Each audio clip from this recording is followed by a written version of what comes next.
말씀을 살펴보겠습니다. 신학적 낙타라는 말이 있습니다. 들어보셨나요? 아마 아무도 이렇게 들어보지 못해 처음 듣는 그런 말일 것 같아요. 요즘에 저는 우리 교회와 제 자신의 목회를 이게 점검하면서 도움을 받으려고 읽고 있는 책이 있어요. 혁신하는 교회라는 책입니다. 이 말은 이 혁신하는 교회에 나오는 표현이에요. 어떤 학자가 한 세대 전의 신학교 교육의 목표가 신학적 낙타를 양성하는 것이었다고 한 것입니다. 낙타는 특수한 환경에 적합한 맞춤형 동물이죠. 오아시스에서 다른 오아시스를 잇는 예측 가능한 경로를 이동할 때는 안성맞춤인 운송수단입니다. 당연히 학교들도요, 한때는 예측 가능한 세상에 맞게 조정이 되어 있었다라는 것이에요. 그래서 학교는 낙타처럼 학생들에게 지식을 가득 채워 넣은 뒤 사막으로 보내는 것입니다. 그러면 그 가득 채워진 지식으로 충분히 사막을 횡단할 수 있었습니다. 그래서 20세기에는 신학적 낙타들이 대체로 승승장구했다고 합니다. 그런데 지금은 세상이 급격하게 변해서 예측하기가 어려운 시대가 된 것입니다.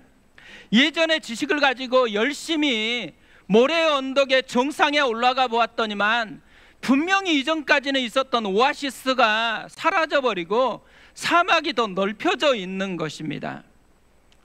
저는 이 글을 보는데요, 우리 교회를 개척할 때 교육자들에게 계속해서 반복해서 했던 말이 생각이 난 거예요. 제가 우리 교회 교육자들에게 계속 반복했던 말이 뭐냐면, 우리 교회는 공립학교가 아니고 대안학교와 같은 교회가 됐으면 좋겠다. 우리 교회가 그런 교회가 되도록 섬겼으면 좋겠다라는 말입니다. 그러니까 과거에 머무르는 공동체가 아니고 새로운 도전을 하는 공동체가 되기를 원한 것입니다. 과거의 틀에 아이들을 맞추는 것이 좋은 교육이라고 여기는 착각에서 벗어나서 아이들에게 초점을 맞추고 아이들이 주인공이 되게 하고 아이들이 신학적 낙타로 양성되는 게 아니고 새로운 시대를 여는 진짜 하나님의 사람이 되기를 원한 것입니다. 개척한 우리 교회가 뻔한 또 다른 교회가 되는 것을 원치 않았습니다. 이 시대를 섬길 새로운 대안 공동체가 되어지는 것, 이것이 우리 교회가 출발했었던 마음이었습니다. 최근에 우리 교회 다음 세대들을 보면서요, 주일학교 교육자들하고 교사들의 수고가 참 감사하게 느껴졌어요. 그렇게 꿈꾸고 또 그림도 없었던 새로운 그림을 그려가야 되는데 점차 우리 다음 세대의 공동체의 모습이 그런 열매로 드러나고 있다는 것을 발견했기 때문에 그렇습니다. 그러니까 그 모습을 보는데 정말 감사함이 있는 것입니다. 또 이번에 국내 선교를 갔다 왔잖아요. 한 분이 저에게 이런 말을 하는 거예요. 목사님도 그곳에 계셨으면 참 좋았겠다고. 그러면서 국내 선교에 참여했던 아이들이 어떻게 섬기고 어떻게 하나가 되고 있는지, 그리고 또 어른들도 참여를 했잖아요. 어른들도 처음 오신 분도 있고 낯선데 서로 그곳에서 어떻게 교제하고 있는지가 하나하나 보여지니까요, 그 모습을 보면서 제가 꿈꾸었던 교회의 모습이 이런 모습일 거라고 생각한 것입니다. 저는 무슨 말을 하고 있는지, 무슨 말을 하고 싶어 하는지가 이해가 되더라고요.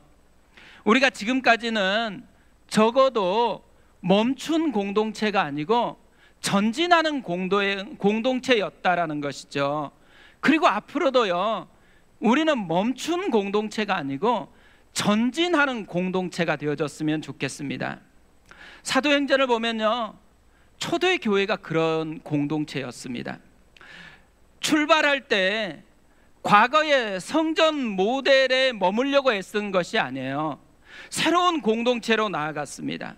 성령님이 임하자 제사장을 세우고 성전 예배를 회복하려고 애쓴 게 아니에요.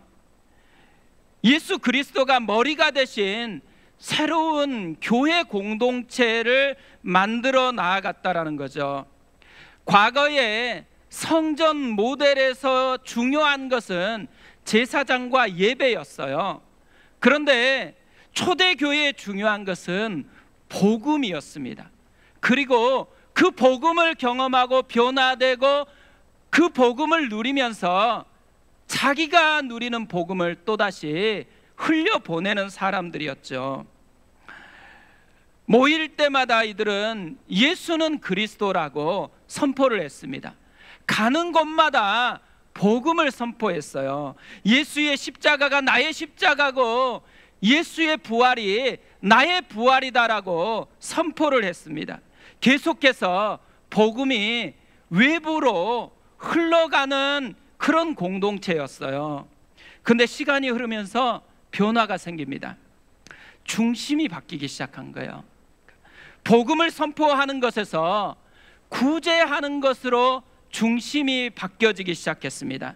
그러면서 외부에 쏠렸던 관심이 내부 지향적으로 바뀐 거예요. 그러다 보니까 내부에서 다른 사람보다 조금 더 인정받고 싶어하는 욕구가 생기잖아요. 그래서 거짓 헌금을 내게 되는 아나니아 삽비라 부부의 이야기가 생겨나요. 그뿐만 아니라 교회 내에서 서로 안에 갈등이 생겨서 원망하는 일이 생겨난 것입니다. 1절이 이것을 우리에게 보여줍니다. 그때의 제자가 더 많아졌는데 헬라파 유대인들이 자기의 과부들이 매일의 구제에 빠짐으로 히브리파 사람을 원망하니, 예루살렘 교회는 두 종류의 성도가 있었습니다. 예루살렘에 살다가 예수를 믿게 된 히브리파 성도가 있고, 외부에서 살다가 예루살렘에 와가지고 예수를 믿게 된 헬라파 크리스찬들이 있었다라는 거죠. 그런데 이 터줏대감 같은 히브리파 과부들은 계속 혜택을 받고 있는데, 보니까 헬라파 과부들만 혜택을 받지 못하는 일이 발생하게 되어진 거예요. 그래서 서로 원망하는 일이 생겨났다라는 거죠. 존 스토트 목사님은 사도행전 강해에서 이 부분을 마귀의 공격이다라고 이렇게 해석을 합니다. 분명히 구제의 분배를 잘못해서 생겨나는 일이지만, 이렇게 서로가 원망하게 되어지는 그 뒤편을 살펴보니까 마귀의 공격이 있다라는 것이죠. 마귀가 왜 공격을 하고 있을까요? 서로 원망이 가득하게 해서 궁극적으로는 복음이 흘러가지 못하도록 복음을 멈추게 하는 것을 하고 있기 때문이라는 거죠. 그렇다고 하나님의 계획이 여기서 멈춘 게 아니라는 거예요. 하나님은 더 전진하게 합니다. 7절까지 전진하게 해요. 우리 7절을 같이 한번 읽어보겠습니다. 같이 읽습니다. 하나님의 말씀이 점점 왕성하여 예루살렘에 있는 제자의 수가 더 심히 많아지고 허다한 제사장의 무리도 이 도에 복종하니라. 하나님은 원망이 가득한 곳을 하나님의 말씀이 왕성한 곳으로 바꾸십니다. 그래서 제자의 수가 심히 더 많아지게 하고 허다한 제사장의 무리도 이 도에 복종하게 만드는 거죠. 여기서 말씀이 왕성해졌다, 무슨 의미일까요? 말씀이 왕성해졌다라는 것은 말씀이 자기 속에 살아서 역사하면서 자기를 변화시키고 있다라는 거예요. 그리고 이 자기를 변화시킨 말씀을 경험하다 보니까 이 자기를 변화시킨 말씀을 자기 곁에 있는 다른 사람에게 흘려보내고 있다라는 의미입니다. 히브리서 4장 12절 말씀을 자신의 사건으로 경험하고 있다라는 거예요. 이렇게 되어 있습니다. 하나님의 말씀은 살아있고 활력이 있어 좌우의 날선 어떤 검보다도 예리하여 혼과 영과 및 관절과 골수를 찔러 쪼개기까지 하며 또 마음의 생각과 뜻을 판단하나니, 쉬운 성경은 이렇게 번역을 해요. 하나님의 말씀은 살아있고 힘이 있습니다. 양쪽에 날이 선 칼보다도 더 날카로워서 우리의 혼과 영과 관절과 골수를 쪼개며 마음속에 있는 생각과 감정까지 알아냅니다. 말씀이 우리 영혼 깊은 곳까지 찾아와서 수술을 해요. 그래서 우리 내면에 변화를 일으킨다라는 거죠.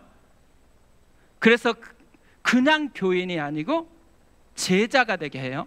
그뿐만 아니라 생각의 틀이 가장 강한 사람 중에 하나인 제사장마저도 변화시키는 능력으로 작동되어진다는 거죠. 저는 우리 예배가요, 이런 은혜를 경험하는 예배가 됐으면 좋겠습니다. 원망이 가득해서, 걱정이 가득해서, 또 상처가 가득해서 나왔는데 하나님의 말씀이 임하니까 그 말씀이 내 내면 깊은 곳을 수술하기 시작하는 거예요. 그러면서 내 내면이 원망이 아니고 하나님의 말씀이 역사하는 것으로 바뀌어지는 은혜, 이것이 오늘 우리가 드리는 이 예배 가운데 누려야 되는 하나님의 선물인 거죠. 뿐만 아니라 우리 다락방에 모일 때마다 이런 은혜를 좀 맛보았으면 좋겠습니다. 마음이 힘들어가지고 다락방에서 내 힘든 얘기를 막 쏟아내잖아요. 그런데 돌아갈 때는 내 쏟아냈던 모든 것들은 다 사라지고 그 속에 하나님의 말씀이 가득 담겨가지고 나아가는 그런 다락방의 공동체가 되어졌으면 좋겠습니다. 그래서 우리가 일상을 살아갈 때 원망에 사로잡힌 인생이 아니고 말씀에 사로잡힌 인생을 경험하는 일상으로 전환이 되어졌으면 좋겠습니다. 마귀는요, 끊임없이 우리가 1절에 머물기를 원해요. 마귀는 무슨 수를 써서라도 복음을 누리고 말씀의 능력을 누리기보다는 우리의 원망에 멈춰가지고, 염려에 멈춰가지고, 상처에 멈춰가지고 그곳에 머물기를 원한다라는 거죠. 이 시대는 특별히 더 그런 마귀의 역사가 왕성한 시대라고 생각을 합니다. 그런데 하나님이 원하시는 것은요, 우리가 1절에 머무르는 것이 아니고 7절까지 나아가는 것이에요. 그래서 7절의 은혜를 우리가 누리는 것이죠. 어떻게 하면은 1절에 멈추지 않고 7절까지 전진할 수가 있을까요? 2절부터 6절까지가 그 내용을 우리에게 설명을 하고 있습니다. 오늘은 이 중에 여러 가지가 있는데 딱 한 가지만 좀 살펴보고 다음에 나머지 부분을 좀 살펴보려고 하거든요. 12사도가 1절에서 7절로 전진하기 위해서 한 첫 번째 행동이에요. 네타시오입니다. 우리 같이 한번 따라해 볼까요? 네타시오. 원망하는 문제가 생기자 12사도가 모든 제자들을 불러 모아서 한 일이 있습니다. 2절에 이렇게 되어 있어요. 12사도가 모든 제자를 불러 이르되 우리가 하나님의 말씀을 제쳐놓고 접대를 일삼는 것이 마땅하지 아니하니, 우리가 하나님의 말씀을 제쳐놓고 접대를 일삼는 것이 마땅하지 않다고 고백을 해요. 무슨 의미예요? 다 자기 잘못에서 시작되었다라고 인정하고 있는 것이죠. 핑계를 대거나 방어하지 않고 인정하는 것에서 시작하고 있다라는 거예요. 구파트너라는 드라마가 있거든요. 혹시 보신 분 있으세요? 저는 되게 재밌게 봤습니다. 이혼 전문 변호사들의 이야기예요. 이곳에 이혼하게 되는 많은 사례들이 나오거든요. 그리고 이 사례들을 보면요, 그분들의 문제가 아니고 제 문제 같아요. 요즘에 일어나는 우리 가정에서 일어나는 일상적인 문제인 것 같아요. 그래서 저는 이 드라마를 드라마로 보지 않고 교육받는다고 생각하고 이 드라마를 많이 봤거든요. 궁금하신 분들은 찾아서 보시면 유익이 있을 거라고 생각합니다. 그런데 이 이야기의 마지막 이혼 사건이 로펌의 전 대표의 이혼 이야기예요. 결혼해서 살았는데 갑자기 남편이 아들을 데리고 왔어요. 엄마가 되기는 싫어가지고 숙모라고 부르라고 하면서 이 남편의 아들을 대신 키우기 시작했습니다. 근데 남편이요, 대형 로펌을 만들어가는 과정에 있으니까 너무 바쁜 거예요. 집에 거의 들어와서 이미 부부간의 교제나 이런 게 없는 거예요. 그냥 너무 외로운 거죠. 이제 어느 정도 나이가 되고 약간 황혼이혼 같은 그런 이야기거든요. 아내가 참고 참다가 남편에게 이혼을 요구한 거예요.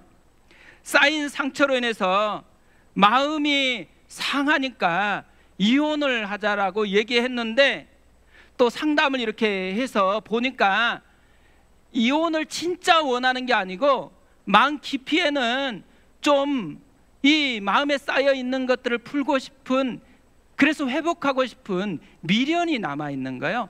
근데 변호사들이, 양측 변호사가 이것을 읽어요. 그래서 이분들이 마음을 좀 이야기할 수 있는 시간을 따로 만듭니다. 그러면서요, 이 시간을 만들면서 상대측 변호사에게 전화를 해요. 이번에는 변호하려고 하지 말고 통역하려고 합시다. 그래서 이제 함께 만났습니다. 이런저런 얘기를 하는데 남편이 이런 말을 했어요. 그러는 당신은 날 남편으로 여겼어? 돈 버는 기계 취급한 것이 아니고. 그러자 옆에 있었던 남편 측 변호사가 이렇게 통역하기 시작해요. 가족들 생각하면서 열심히 경제활동했는데 좀 알아봐 달라는 얘기를 하고 싶으신 거죠? 그럼 있는 그대로 말씀하셔야죠. 왜 이렇게 돌리십니까? 아내가 이 말을 듣고서 이렇게 얘기를 해요. 바깥일 한다고 집구석에 들어오지도 않는 인간이 양심이라고는 없네. 제가 가정에서 보니까요, 상태가 안 좋으면 다 인간이라는 말을 엿대 쓰더라고요. 인간이 되게 좋은 말인데 우리에게 쓰는 인간은 좀 그렇지 않아요. 이렇게 얘기를 하니까 아내 측 변호사가 이렇게 통역을 합니다.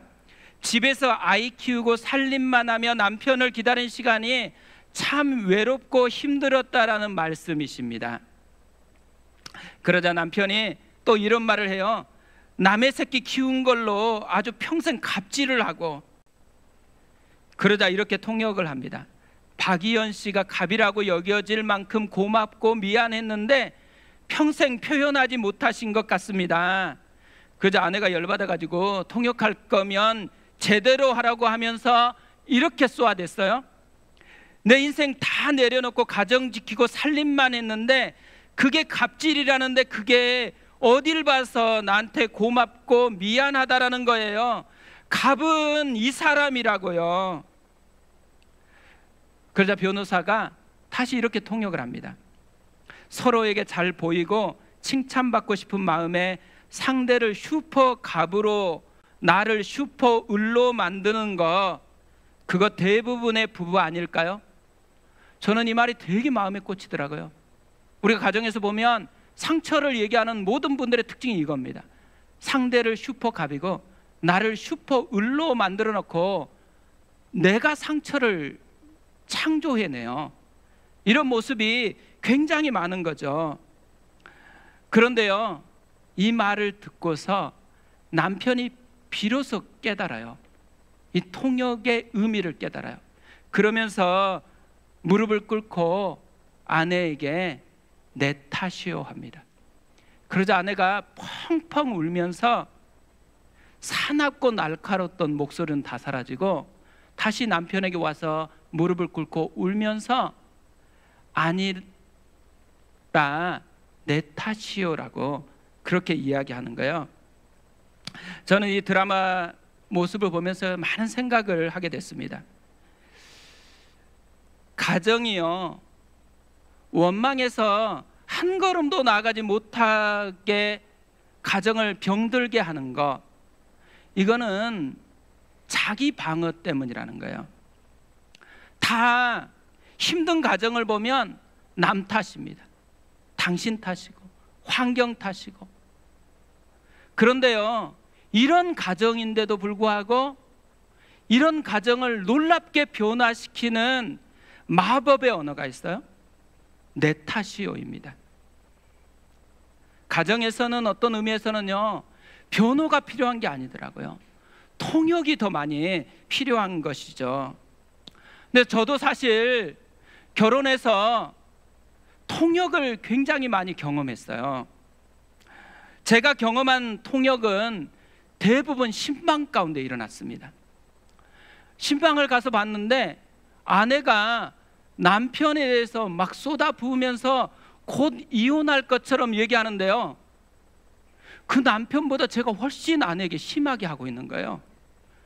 그 생각이 딱 드는 순간 이분의 막 얘기를 계속 하고 있는데 이분의 얘기가 저한테 들리는 게 아니고 제가 아내에게 지금 무슨 짓을 하고 있는지가 계속 생각이 나면서 아, 내가 이거 진짜 잘못하고 있구나, 통역이 되기 시작한 거예요. 그래서 그런 날이 되어지면 아내에게 가서 내가 오늘 신방을 했는데 이분이 이렇게 막 흥분해서 얘기하는데 근데 생각해보니까 내가 당신에게 더 심하게 하고 있는 것 같다, 진짜 미안하다, 그리고 고맙다, 나를 이렇게 참아줘서, 이런 표현을 했었거든요. 저는 이런 것을요 굉장히 자주 하고 있다고 생각을 했어요. 그래서 어제 당당하게 밥을 먹으면서 아내에게 저녁에 내가 이런 일들을 많이 했었던 거 기억나냐고 하니까 아내의 날카로운 한마디, 자주 한 게 아니고 간혹 했다라는 거예요. 그 말은 무슨 말이야? 지금 통역이 필요한 때가 됐다, 지금 잘해야 된다, 이런 의미로 들려졌습니다. 그래서 조금 더 깨어 있어야 되겠다, 이런 생각을 했었거든요. 다락방에서 우리가 나누면서 해야 될 일이 있다면요, 변호가 아니고 통역이에요. 내 힘든 이야기를 막 하니까 남들이 들어주고 그러니까 좋잖아요. 근데 그것을 나를 변호해 준다고, 내 편이 되어 준다고 생각하는 건 착각입니다. 하나님이 원하는 것은요, 변호를 하려고 하는 게 아니고 들어주는 것을 통해서 통역을 하고 싶은 거예요. 그 원망, 그 상함에 머무르지 말고 벗어나서 하나님이 꿈꾸는 그곳으로 전진해라는 이런 통역을 하고 싶어 하신다라는 거죠. 그래서 우리가 다락방에서 나눌 때는 다 남 탓으로 나누었어도 돌아갈 때는 뭐 해야 돼요? 내 탓이다라고 여기고 돌아가야 돼요. 그렇게 됐을 때 놀라운 은혜가 임해요. 남 탓을 할 때는 시원한 것 같지만 찝찝해요. 내 탓이요 하면은 심령의 자유함을 누리게 되어집니다. 하나님이 주시는 놀라운 은혜가 내 속에서 역사하는 것을 경험하게 되어지는 것이죠. 저는 지난주에요, 한 목사님이 청년들의 상담을 하는 영상을 보게 됐어요. 청년들이 이런 질문을 하는 거예요. 스스로 낮아지는 것과 다른 사람이 저희를 낮게 보는 것하고는, 이렇게 질문을 시작하려고 하자마자 목사님이 이렇게 답을 하는 거예요. 다른 사람이 우리를 낮게 보면 열받죠. 그러니까 위로가 돼가지고 이 청년이 하고 싶은 이제 질문을 다시 했어요. 다른 사람이 나를 낮게 보는 상황이 불편할 때 어떻게 해야 할까요? 말이 끝나기가 무섭게 이렇게 답을 했습니다. 자기 신앙에 병이 들었다고 생각하면 돼요. 깜짝 놀랐어요. 방금 전까지는 위로해 주는 것처럼 열받죠 해놓고 나서는 진짜 질문을 하니까 누가 병이 들었어요? 그 사람이 병이 든 게 아니고 자기 자신이 화내는, 열받아 하는 그 사람의 신앙이 병이 들었다고 생각하면 된대요. 너무 당황을 하니까요, 이 목사님이 이렇게 설명을 추가를 했어요.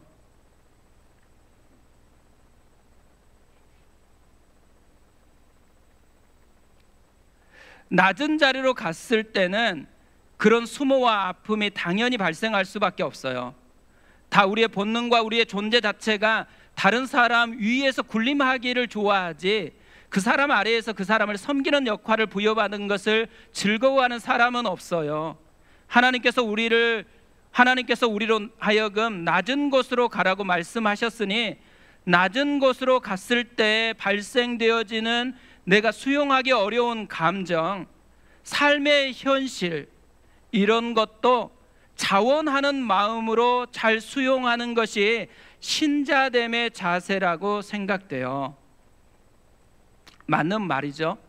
근데 사실 저는요, 자기 신앙에 병이 들었다고 생각하면 돼요, 이 말을 하는데 갑자기 생각나는 게 있었습니다. 십자가가 생각이 난 거예요. 예수님의 십자가의 사랑으로 용서받은, 깊은 죄를 용서받은 우리잖아요. 이 큰 죄를 용서받은 우리가 조그마한 것을 용서하지 못하는 그런 존재가 아니다라는, 그렇기 때문에 내가 병들었다라고 인정할 수밖에 없는 거예요. 십자가의 사랑에 내 초점이 있는 게 아니고 자꾸 내 상함에 초점을 두는 것이 병든 신앙의 모습이라는 것을 얘기하고 있는 것이기 때문이죠. 저는 제자들이요, 이런 것을 맛보았다고 생각합니다. 사실 제자들은 방어할 수 있는 것들이 많죠. 자기들이 의도적으로 한 게 아니잖아요. 그리고 자기들은 진짜 열심히 섬기고 있어요. 근데 손이 부족하고 너무 바쁘다 보니까 좀 손길이 미치지 못한 것 뿐이잖아요. 근데 자기 헌신도 알아주지도 않고 이렇게 지금 계속 지적질하고 이렇게 원망만 하고 있다 그러면 좀 화가 날 것도 같잖아요. 서운할 것 같잖아요. 그럼에도 불구하고 내 탓이요, 이렇게 고백을 해요. 왜 그러겠어요? 근원적으로 보면 십자가 사랑이 그들에게는 살아있는 거예요. 이들의 시선은 남들이 원망하는 데 있지 않고 그리스도가 날 위해 죽어주신 십자가에 그들의 시선이 향하고 있다라는 거죠. 그뿐 아니에요. 제자들은요, 이 상황을 끝으로 보지 않고 과정으로 보기 때문에 그렇습니다. 일절이 끝이 아니기 때문에 여기서 멈추지 않고 더 전진하고 있기 때문이라는 거예요. 제자들은요, 그들의 끝은 사도행전 1장 말씀이었어요. 오직 성령이 너희에게 임하시면 너희가 권능을 받고 예루살렘과 온 유대와 사마리아와 땅끝까지 이르러 내 증인이 되리라 하시니라. 제자들의 끝, 땅끝까지 이르러서 예수를 증거하는 거예요. 근데 지금 기껏 해봤자 예루살렘이거든요. 그러니까 아직 끝이 아니고 이제 갓 출발해서 과정 속에 있다라는 것을 알고 있는 것이죠. 마귀는요, 계속 속삭여요. 조금 문제만 있으면 너 끝장났다, 이렇게 속삭이죠. 몇 년 전에 수능 1교시 국어 시험이잖아요. 1교시를 마치고 쉬는 시간에 학교 옥상에서 뛰어내려서 자살한 애가 있었어요. 근데 이 아이는 수재예요. 근데 그날 국어 시험에서 2문제인가 실수를 한 거예요. 그런데 끝이라고 속삭이는 이 마귀의 속삭임을 받아들여서 진짜 끝을 내버린 것입니다. 가룟 유다는요, 죄 때문에 끝이라고 여겼어요. 그리고 자살을 했습니다. 그런데 같은 죄를 범했던 베드로는 회개를 했어요. 왜 그럴까요? 끝이 아니고 과정이라고 여겼기 때문에 그런 거죠. 몇 주 전에 고향에서 연락이 온 거예요. 어머님이 위독하시다라는 것입니다. 그래서 아내와 함께 급하게 고향에를 내려가서 중환자실에 계신 어머니를 뵈었습니다. 딱 30분. 엄마와 이 땅에서 보낼 마지막 30분이구나, 이 생각을 하니까 이 시간을 어떻게 보낼 것인가를 정말 마음속에 많이 생각하게 되더라고요. 그리고 엄마를 보고 이제 돌아왔죠. 근데 좀 나아지신 거예요. 그래서 이번 명절에 이제 요양병으로 옮겨졌기 때문에 면회를 갔습니다. 아이들과 함께 면회를 가서 아이들도 소개하고, 또 엄마가 사랑해서 이렇게 컸잖아요. 그거에 대한 감사를 하나하나 표현하고, 그리고 복음을 이야기를 했습니다. 한참 복음을 이야기하는데 갑작스럽게 찬양이 한 곡 생각이 나면서 이 찬양을 꼭 엄마에게 불러줘야 되겠다는 생각이 든 거예요. 자격 없는 내 힘이 아닌 오직 예수님의 보혈로, 자격 없는 내 힘이 아닌 오직 예수님의 보혈로, 십자가의 보혈 완전하신 사랑 힘입어 나아갑니다. 십자가의 보혈 완전하신 사랑 힘입어 예배합니다. 찬양을 부르고 기도를 하고, 그리고 가족들과 다 함께 평화 하나님의 평강이 이 찬양으로 축복을 하니까 30분이 딱 끝났습니다. 그래서 또 돌아와야 됐습니다. 그런데요, 이 과정을 겪으면서 깨닫게 된 게 한 가지 있어요. 하나님이 끝이라고 하기 전까지는 끝이 아니라는 거예요. 다 과정이라는 거죠. 과정은 기회입니다. 누군가 복음을 전하고 싶은 사람, 그 사람에게요, 복음을 전할 수 있는 기회를 하나님께서 주시는 시간인 거죠. 우리도 우리 가족, 또 때로는 복음을 전했어야 되는데 못 전하고 있다라는 이 마음이 있는 분들이 있다면 지금이 과정이에요. 가셔서 복음을 전하고 감사를 표현하고 예수 그리스도의 은혜를 선포하는 그런 시간을 가졌으면 좋겠습니다. 제가 오늘 제 얘기를 되게 많이 해갖고 될 수 있으면 안 하려고 했는데 하필이면 마지막으로 또 한번 제 얘기를 해야 됩니다. 명절이 끝나고 목요일이잖아요. 그래서 제가 청계산 기도원에 기도하려고 갔습니다. 그런데 기도를 좀 오래 하고 싶은 생각이 들어서 아침부터 금식을 하면서 하루 종일 산에 하나님 앞에 머물러 있었거든요. 이렇게 긴 시간을 하나님 앞에 머물다가 제가 깨닫게 된 굉장히 중요한 것들이 있어요. 첫 번째, 교회에서 일어나는 모든 문제는 제 탓이라는 거예요. 그러니까 혹시 다락방에 순장님이 마음에 안 든다, 순장님께 불평하지 마세요. 저한테 와서 불평하면 됩니다. 어떻게 했기 때문에 이런 모습이냐고, 다 제 탓이에요. 부서에서 무슨 일이 있다, 그럼 제 탓이에요. 저한테 와서 따지면 돼요. 그런데요, 저한테 따져봤자 뭐 별다른 수는 없습니다. 따지는 것보다는 불쌍히 여기면서 기도해 주시면 훨씬 더 감사할 일인 거죠. 저는 사실요, 기도하다 보니까 제 성향이 어떤 것인지가 나오더라고요. 저는 분석을 굉장히 잘해요. 어떤 문제가 생기면 그 문제를 계속 분석하는 거예요. 왜 이런 일이 생겼는지, 이건 이 문제 때문에 그런 것 같다, 환경 탓인 것 같다, 누구 때문에 그런 것 같다, 이런 분석을 계속 내놓는데 이 분석의 방향이 어디로 가냐면 자기 방어 기제로 가더라고요. 나는 문제가 없는데 다른 데서 문제가 생겨서 이렇게 되었다라는 이 방어 기제가 생기는 거예요. 근데 방어 기제가 생기면 굉장히 위험한 현상이 생겨요. 남이 와서 피드백을 해도 들리지가 않아요.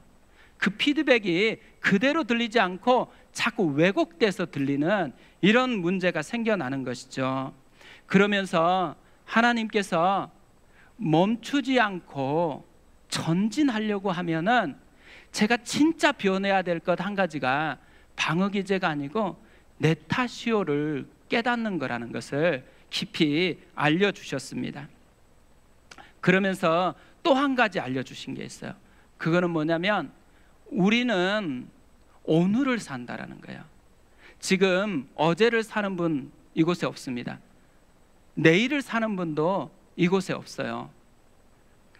이 말은요, 우리가 1절에 머무르지 않고 7절로 나아가기 위해서 변화시키는 것은 지금 이 순간에 하면 된다라는 거예요.